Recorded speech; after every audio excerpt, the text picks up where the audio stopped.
The bullet meant for Lieutenant Commander Hayes missed his head by 3 inches. The crack of the round splitting air was so close, he felt the displacement pressure against his cheek before the sound registered.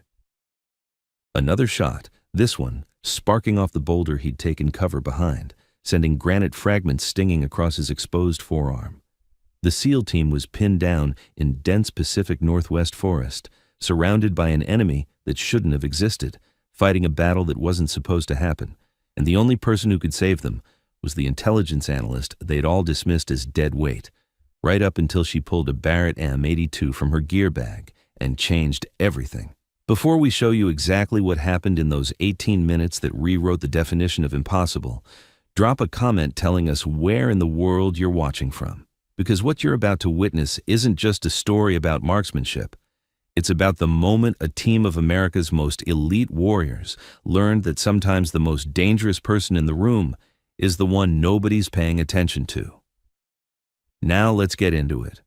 The insertion had gone smooth. Too smooth in hindsight. The MH-60 Blackhawk had dropped them at the coordinates just after midnight, rotors cutting through fog so thick it felt like flying through wet cotton.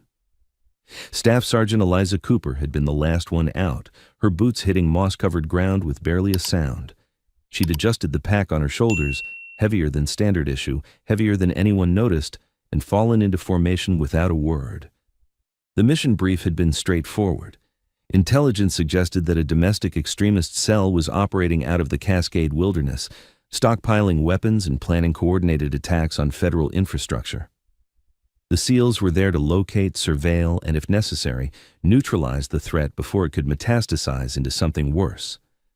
Cooper's role was strictly observational, intelligence asset, tactical analyst, someone to identify faces and confirm targets. She wasn't supposed to be part of the operational element. That was 4 hours ago. Now, as dawn light filtered through towering Douglas firs and western red cedars, the situation had deteriorated into something none of them had anticipated. The extremist cell wasn't just armed.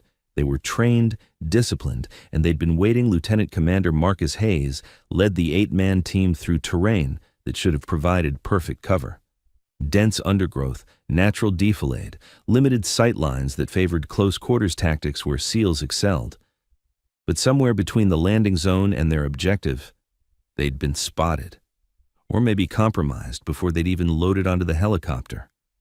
Either way, the enemy had set a trap, and Hayes had walked his team straight into it. The first indication came when Petty Officer Chen, walking point, raised his fist. The column froze. Through the morning mist, movement, not animals, humans, and they were moving with tactical precision, flanking positions, weapons at the ready. Hayes keyed his radio. "Contact probable. Weapons tight until..." The forest erupted. Automatic weapons fire tore through the trees from 3 directions simultaneously. Bark exploded from trunks as rounds walked up the natural columns. Leaves and branches disintegrated in the crossfire. The SEALs scattered, taking cover behind whatever terrain features they could find, returning fire with controlled bursts that spoke of years of training, but they were outnumbered and outpositioned. The enemy had chosen their ground carefully, setting up interlocking fields of fire that turned the forest into a killing ground. Every time a SEAL tried to maneuver, rounds forced them back into cover. They weren't advancing. They weren't retreating. They were pinned. Cooper had gone to ground behind a massive fallen cedar, her M4 carbine up and tracking for targets. But unlike the others, she wasn't returning fire. She was analyzing, counting muzzle flashes, tracking firing patterns, building a mental map of enemy positions with the kind of systematic precision that comes from training most people never receive. "Cooper, get rounds down range." That was Petty Officer Reeves shouting from behind a boulder 15 meters to her left. She ignored him. There was something more important than adding her rifle to the suppressive fire. She needed to see the whole battlefield, understand the geometry of the trap they were in. Only then could she figure out how to break it. Hayes's voice crackled over the team radio, calm despite the chaos. "Panther 6 to all elements. We're in a prepared ambush. Enemy has high ground to our north and east. We need to break contact and withdraw to Rally Point Bravo." But when Chen tried to move, a burst of fire nearly took his head off. The enemy wasn't interested in letting them withdraw. This wasn't harassment. This was annihilation. "They're using suppression teams," Cooper said, her voice cutting through the radio chatter with unexpected authority. "Three-man elements. One suppresses while two maneuver. They're trying to flank us from the west." "How do you know that?" Hayes demanded, putting rounds into a tree line where he'd seen movement. "Because that's what I would do." Her tone was matter of fact, no emotion, just tactical analysis delivered with the confidence of absolute certainty. Another burst of fire.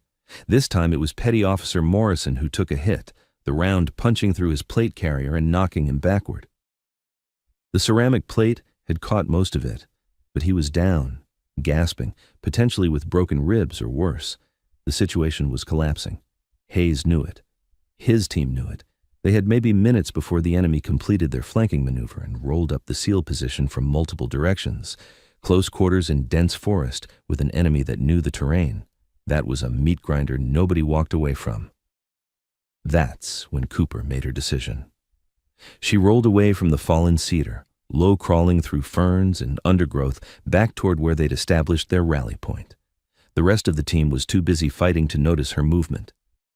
She reached the cache of gear they'd left behind, rucksacks, extra ammunition, specialized equipment, and pulled her own pack close. The zipper was military grade, designed to operate silently. She worked it open and withdrew something that made the morning light seem suddenly brighter. A Barrett M82, a 1.50 caliber sniper rifle. The weapon was a monster, 29 pounds unloaded, 4 feet long, chambered in a round originally designed for punching through engine blocks and light armor. It wasn't standard issue for intelligence analysts. It wasn't supposed to be in her possession at all. But there it was, matte black and deadly, with a Leupold Mark IV scope mounted on top and a suppressor that added another 14 inches to the already considerable length. She assembled it with movements that spoke of thousands of repetitions. Bipod deployed, magazine seated, bolt worked with precise mechanical efficiency. The weapon came alive in her hands, transforming from components into a tool of absolute lethality. Through the trees, the firefight continued, but Cooper had already moved beyond it mentally. She was calculating angles, measuring distances, reading the wind through the way it moved the canopy overhead. The forest was dense, but .50 caliber rounds didn't care about intervening foliage. At the velocities the Barrett generated, small branches and leaves were irrelevant. Only solid tree trunks mattered, and Cooper's mind was already plotting paths that threaded between them.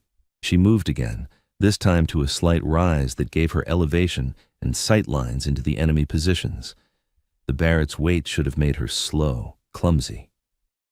Instead, she glided through the undergrowth like smoke, finding a natural shooting position between two moss-covered boulders that provided concealment and stable support. The scope came up. Through the optic, the battlefield resolved into crystal clarity. Enemy positions that had been invisible to the naked eye stood out in sharp relief muzzle flashes, heat signatures, the subtle movement of camouflaged fighters who thought they were hidden.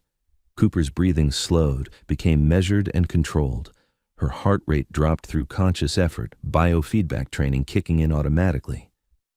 The Barrett's reticle settled on the first target, a fighter positioned behind a thick fir tree, using the trunk as cover while he directed fire at Hayes's position. The man thought he was safe. The tree was probably 2 feet in diameter, solid wood that would stop any conventional rifle round. But the Barrett wasn't conventional, and Cooper wasn't aiming at the tree. She was aiming through it. The physics were simple if you understood ballistics. A .50 BMG round, traveling at 2,800 feet per second with 13,000 foot-pounds of muzzle energy, didn't stop when it hit organic material. It penetrated, creating a temporary wound cavity through solid wood that was catastrophic to anything on the other side. Cooper's finger found the trigger. The Barrett's break was crisp, predictable. She pressed through it with the kind of control that comes from muscle memory carved deep by repetition. The rifle roared. Even suppressed, the .50 caliber's report was massive, a sound like God's hammer striking an anvil. The recoil was substantial, but Cooper had braced for it, her body absorbing the impact through proper positioning and biomechanics. Downrange, the effect was immediate and dramatic. The round hit the fir tree, punched through 2 feet of solid wood, and emerged on the other side with enough remaining energy to find the man hiding behind it. He dropped without a sound, without warning, killed by a bullet that had come through supposedly solid cover, as if it were paper. The other enemy fighters didn't understand what had just happened. They saw one of their own fall, but the direction of fire was wrong. The angle made no sense. They were still scanning for threats along their established sight lines when Cooper's second shot hit. This target had positioned himself in a rocky depression, thinking the natural fortification made him invulnerable. Cooper put a round through the narrow gap between 2 boulders at an angle that required mathematical precision to calculate the bullet threaded through impossible space and found flesh with devastating effect.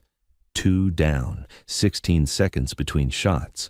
The SEALs were still fighting, still pinned down, still unaware that their situation had fundamentally changed.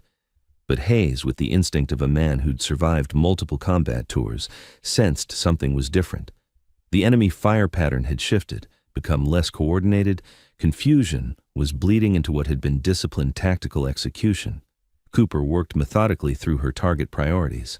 A machine gunner who'd been suppressing Reeves's position, 1 round through the weapon itself, destroying the mechanism and sending fragments back into the operator. A team leader coordinating movement via radio, 1 round that ended the conversation permanently. An enemy sniper positioned in a tall pine, thinking elevation and concealment made him untouchable. 1 round that proved him wrong in the most final way possible. 5 targets. 90 seconds. The Barrett's magazine held 10 rounds. She was halfway through, and the enemy was starting to panic. They'd been attacking. Now they were the ones under fire, and they couldn't identify where the threats were coming from. The sound of the Barrett echoed through the forest, bouncing off trees and terrain, making directional assessment impossible.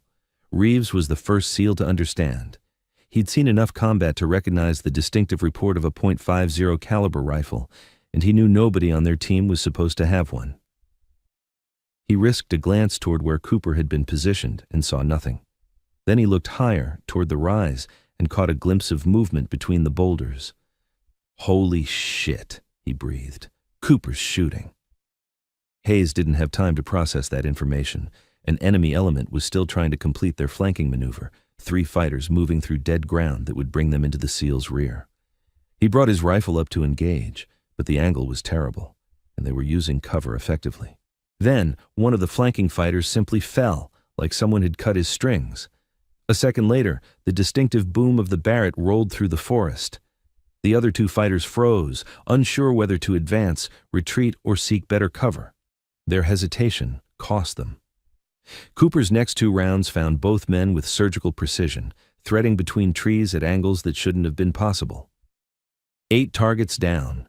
4 minutes elapsed. The enemy's tactical cohesion was collapsing. What had been a coordinated ambush was fragmenting into isolated individuals trying to survive.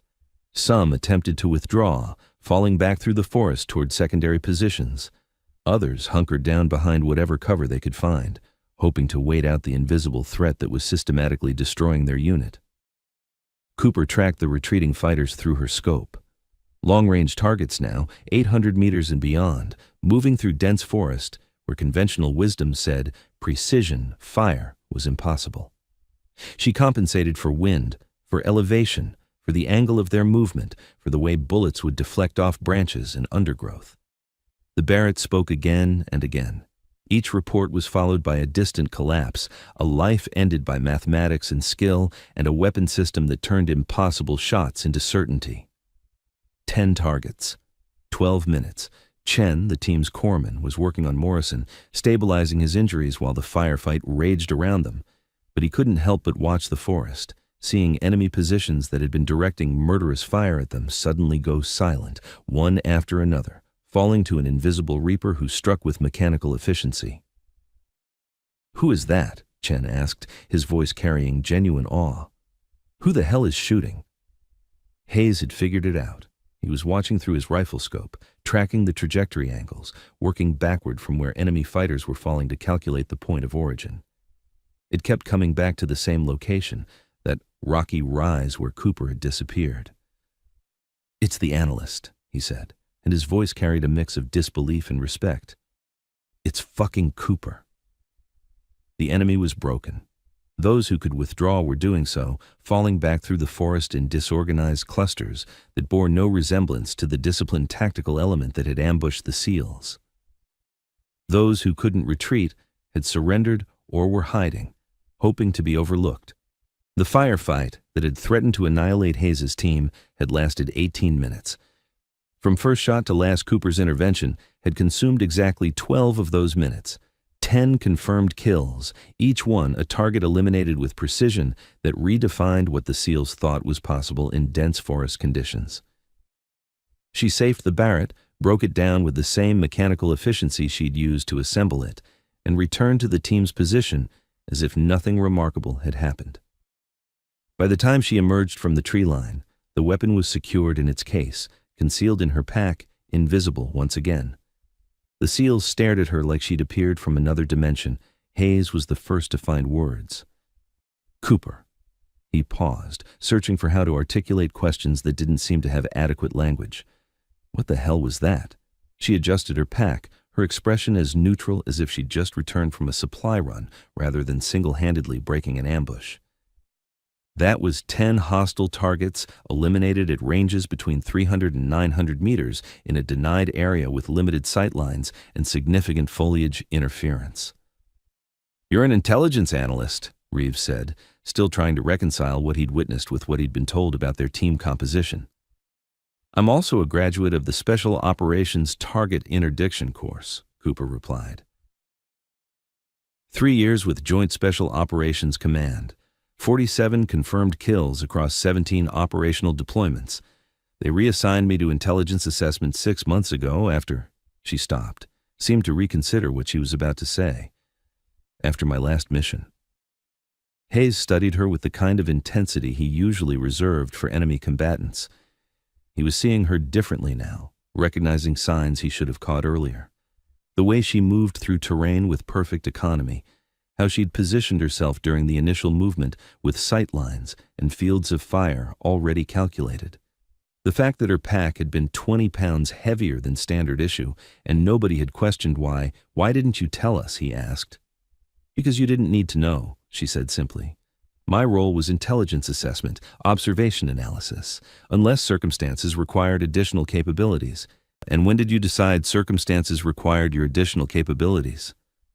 Cooper looked at him with eyes that had seen too much violence to pretend otherwise. "When Petty Officer Morrison took a round, and you were approximately 4 minutes from being overrun and killed." She said it without drama, just tactical assessment delivered with clinical precision. At that point, operational success required intervention with capabilities beyond what your team currently possessed. Chen had finished stabilizing Morrison and was checking the rest of the team for injuries. They'd been lucky. Morrison's broken ribs were the worst of it. In any other scenario, pinned down by a well-coordinated ambush in terrain that favored the enemy, casualties should have been catastrophic. But Cooper's intervention had changed those calculations, rewritten the expected outcome through precision, application of overwhelming force.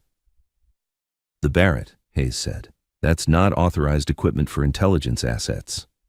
"It's not unauthorized either," Cooper replied with the barest hint of a smile. "The equipment authorization forms for JSOC personnel list mission-essential gear as determined by operational requirements. I determined it was mission-essential." "Did you know we were walking into an ambush?" That was Reeves, still processing the speed and precision with which she'd dismantled the enemy force. Cooper shook her head. "No actionable intelligence suggested prepared enemy positions, but the tactical environment suggested contingency planning was appropriate. Dense forest, limited extraction options, domestic extremist cell with unknown training level and equipment capability. The probability matrix favored bringing additional capabilities." She pulled out her tablet, calling up satellite imagery of the area they'd been operating in. The enemy positions were well prepared. Pre-positioned fighting positions, coordinated fields of fire, radio communication between elements. This wasn't opportunistic. They knew we were coming. That sent a chill through the team. Compromised operations meant leaks, security breaches, problems that extended far beyond a single firefight in the Pacific Northwest. Hayes keyed his radio, switching to the command frequency. Panther 6 to Overwatch. Be advised, we encountered organized resistance at primary objective enemy force, displayed advanced knowledge of our insertion, request immediate extraction and security review of mission planning. The response came back within seconds. NMH-60 was already inbound, redirected from standby status. They had 20 minutes to reach the extraction point. The team formed up, Morrison supported between Chen and another operator. They moved through the forest differently now, with Cooper positioned where she could provide overwatch, the Barrett accessible within seconds if needed. The dynamic had shifted. She wasn't cargo anymore. She was the person you wanted between you and whatever threats the forest might still be hiding. They reached the extraction point without further contact. The enemy had withdrawn completely, unwilling to risk another engagement against an opponent who could reach out and kill them from impossible distances through cover they thought was solid. The Blackhawk settled into the clearing, rotors whipping undergrowth into swirling patterns. The team loaded quickly, professional even in their exhaustion. Cooper was last aboard, settling into a seat near the door where she could maintain situational awareness. As the helicopter lifted away from the forest floor, Hayes moved to sit across from her. The noise of the rotors made private conversation impossible, but he didn't need words. He extended his hand. Cooper looked at it for a moment, then accepted the handshake. It wasn't just acknowledgement. It was recognition, the kind that warriors extend to other warriors when words are inadequate to express respect earned through fire. The flight back to base took 40 minutes. Most of the team slept, bodies demanding recovery after the adrenaline dump of sustained combat. But Hayes stayed awake, watching Cooper with the kind of thoughtful intensity that came from reassessing everything he thought he understood. She'd saved their lives, not by being in the right place at the right time, but through deliberate preparation and capabilities that exceeded anything they'd been briefed to expect. She'd walked into a death trap with them, recognized the danger, deployed equipment she wasn't supposed to have, and executed a rescue with precision that most snipers couldn't achieve from prepared positions with perfect sight lines. And she'd done it like it was routine. The debrief lasted 6 hours. Cooper's after-action report was comprehensive, clinical, detailed. She described each shot with mathematical precision: range, wind, angle, target assessment, effect on target. The intelligence officers analyzing her report kept stopping, asking her to repeat details, struggling to reconcile what she was describing with what they understood about long-range precision fire in dense forest environments. "You're saying you made a 900-meter shot through foliage with a target that was moving?" The intelligence officer looked at her like she'd claimed to have flown to the target without a helicopter. "The target was moving at approximately 3 miles per hour on a predictable path," Cooper clarified. "I calculated his position 2 seconds ahead of his current location and placed the round where he would be, accounting for bullet flight time and deflection from intervening foliage. The .50 BMG maintained sufficient energy to defeat light obstacles and still achieve terminal ballistic effectiveness on target." Hayes watched this exchange with grim satisfaction. His team had nearly died because someone in the planning chain had underestimated both the enemy and the capabilities of the asset they'd assigned to his team.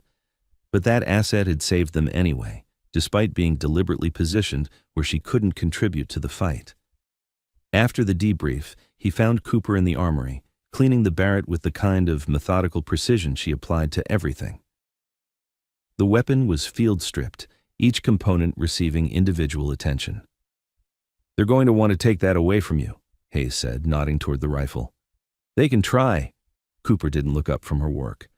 "But the moment they issue orders restricting my equipment loadout, I'll submit transfer papers. There are other units that understand the value of planning for capabilities beyond the minimum requirement. JSOC, or private sector, pays better and they don't care about paperwork as much." She assembled the rifle with smooth efficiency, then broke it down again, running through the sequence one more time. "But I'd rather stay where the mission matters." Hayes sat down across from her, watching the ritual of maintenance that every warrior recognized.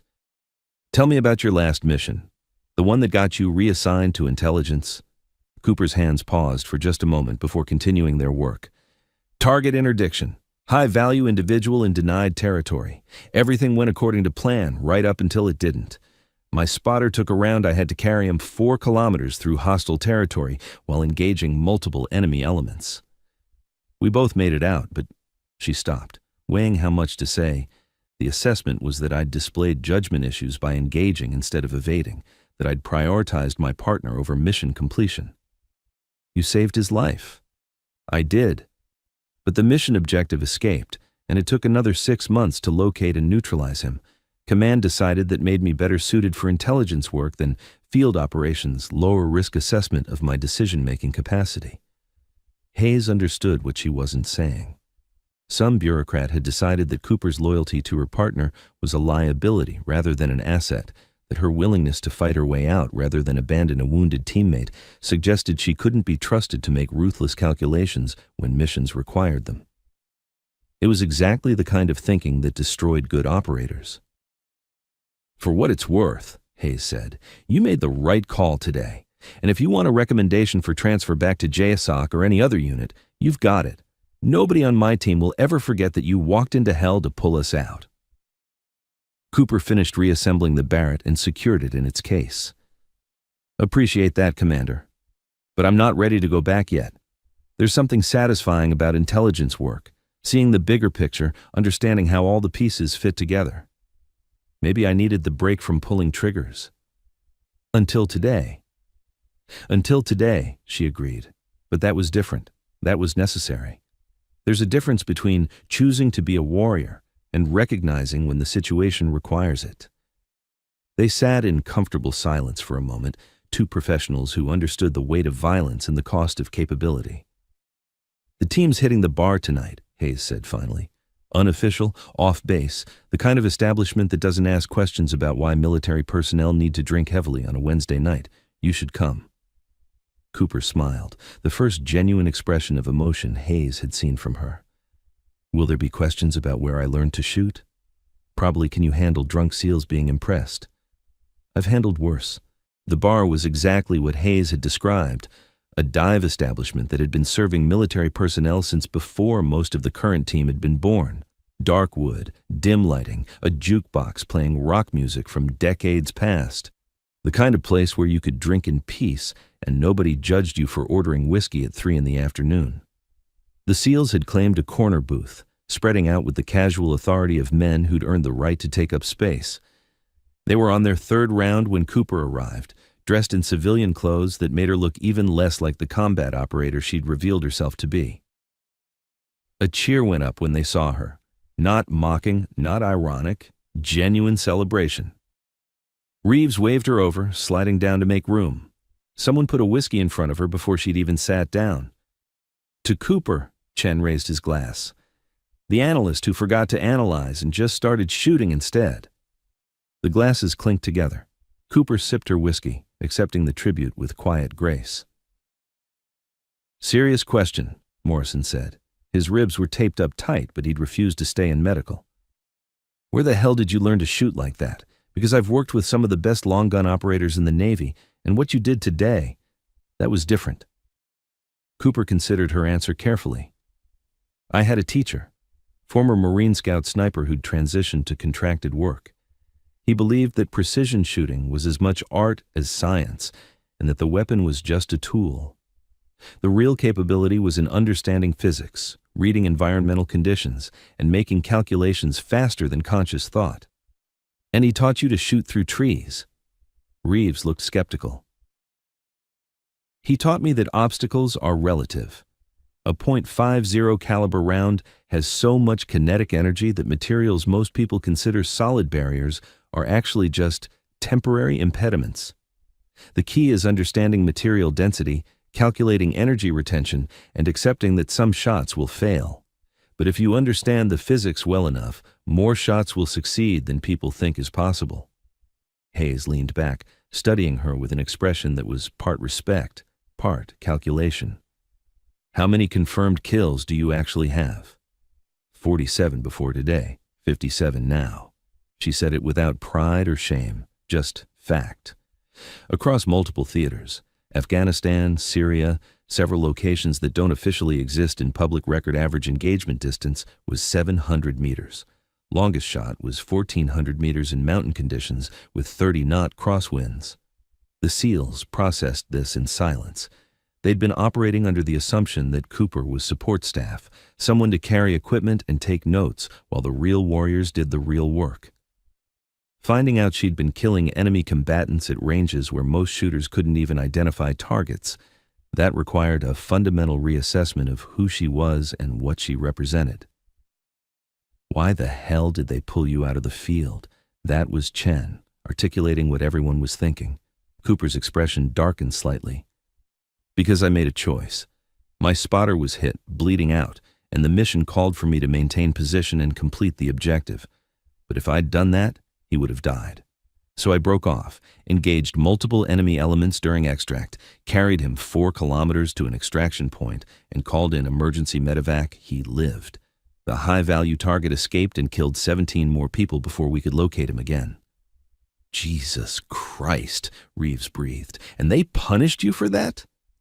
They said I'd displayed poor judgment, that mission success should always override individual preservation, that my emotional attachment to my spotter had compromised my operational effectiveness. She took another sip of whiskey. Maybe they were right. Maybe 17 people died because I chose to save one. Bullshit! Hayes' voice was flat, definitive. You made the call any decent human being would make. The fact that command doesn't understand that says more about them than it does about you. The conversation shifted to other topics. War stories, near misses, the peculiar challenges of operating in different environments. But the underlying current had changed. Cooper wasn't the outsider anymore. She was one of them, accepted through the oldest military ritual, shared combat and mutual respect. As the evening wore on and the whiskey continued to flow, Morrison leaned close to Cooper, his voice quiet enough that only she could hear. Thank you. For earlier. I know I was bleeding out and probably would have survived either way, but he struggled with the words. You changed the outcome. You saved my life and everyone else's. That matters. Cooper met his eyes, seeing the genuine gratitude there. You're welcome. But that's the job. We look after each other. That's the only thing that matters when everything else goes to hell. The team drank late into the night, cementing bonds forged in violence and validated through survival. When Cooper finally left, walking back toward base housing in the cool evening air, she felt something she hadn't experienced in months. She felt like she belonged. The official report concluded that the enemy cell had been disrupted through coordinated tactical action by a Navy SEAL team operating in difficult terrain. Cooper's contribution was mentioned in the classified annex, 10 confirmed enemy casualties attributed to long-range precision fire that had broken the ambush and enabled the SEAL element to survive. But there was no mention of the Barrett, no reference to capabilities that exceeded her official role. The weapons she'd carried weren't listed in the equipment manifest, and nobody seemed interested in asking questions that might require uncomfortable answers. Sometimes, the military was content to accept positive outcomes without demanding explanations that might create bureaucratic complications. 6 weeks later, Cooper received new orders, transferred to a joint task force that specialized in high-risk personnel recovery operations. The posting required skills in intelligence analysis, tactical planning, and precision marksmanship. It was exactly the kind of assignment that recognized all her capabilities rather than forcing her to operate at a fraction of her potential. The orders included a personal note from Hayes. Told you I'd get you back in the field. Welcome to the team. She packed her gear, including the Barrett, which still wasn't officially authorized but also wasn't officially prohibited, and prepared to move to her new assignment. As she secured the rifle in its case, she ran her hand along the cold metal, feeling the weight of the weapon that had saved lives and taken them. Some people were built for violence, not because they loved it, but because they understood it, because they'd trained until skill became instinct, until calculations happened faster than thought, until the weapon became an extension of will rather than a separate tool. Eliza Cooper was one of those people. And now, finally, she was going somewhere that understood what that meant.